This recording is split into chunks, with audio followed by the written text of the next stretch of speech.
try to show you how to do that real fast with the mapping with UVs. It's pretty late, so I'm pretty cranky right now, but still I'll try to do it pretty fast. Okay, so I'm just creating a basic part of highway like you had an idea. Uh, so let's say leave it like that. Okay, so just bevel this out. Right, okay, so we have basic highway, right? Okay, so what we want to do, we want to assign material IDs so it's easier after that. So consider it's a box already has 5 or how many IDs up there. So if you go in here and just set ID, let's say ID number 15. So selected part which you have selected in our object right now is going to be assigned ID 15.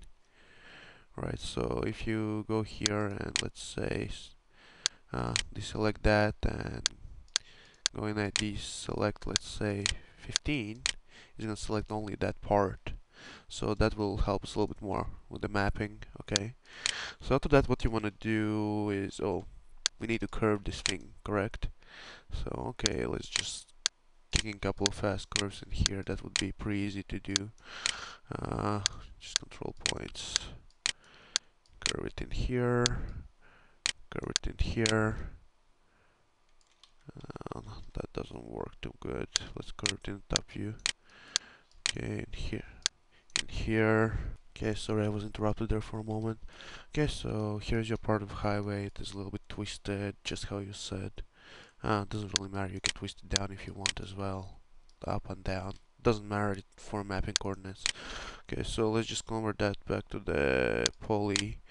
Even after you convert that, it's still gonna save you the mapping coordinates like as UVs, right? So if you go back to the polys in here and go to select ID and go to 15, it's gonna select you that part of your highway, right?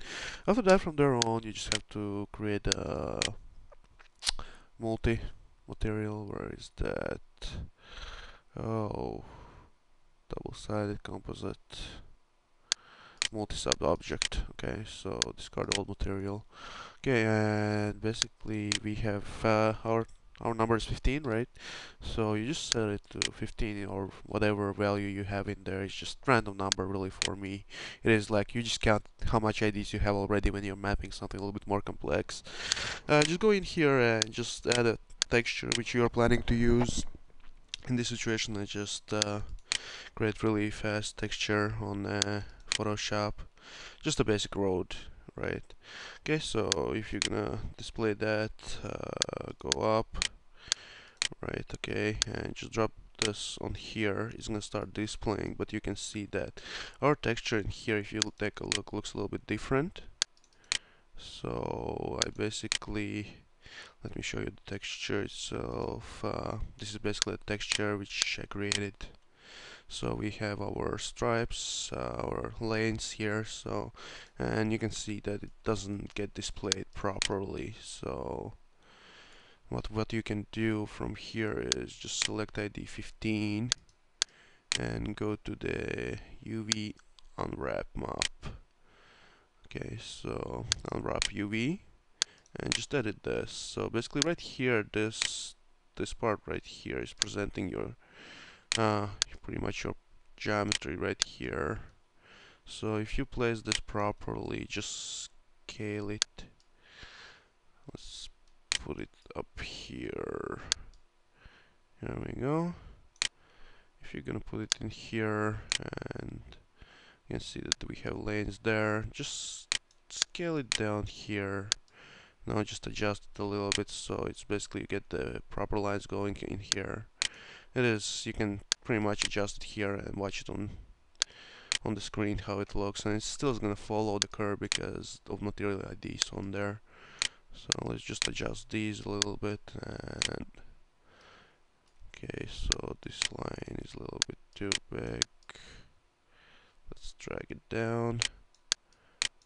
Okay, and let's drag this one. Can basically go in here. So it's just basically adjusting everything, you know, like just to get everything proportional. And after you do that, you're pretty much done. So okay, so we have that. Let's just remove this bottom part so we don't see those stripes in there. More up. Okay, and here you go. It's following the path, whatever you create, and maps it properly. So, as I selected the bottom polys as well, when I was selecting giving material ID, it's of course gonna map the bottom as well. But this pretty much is it. This is how I would map that kind of situation if I would have to, just by assigning IDs and creating materials like this, and that's multi-sub object. So I hope it helps. I'm gonna add the texture, the max file to the tutorial, and I hope this will solve your problem.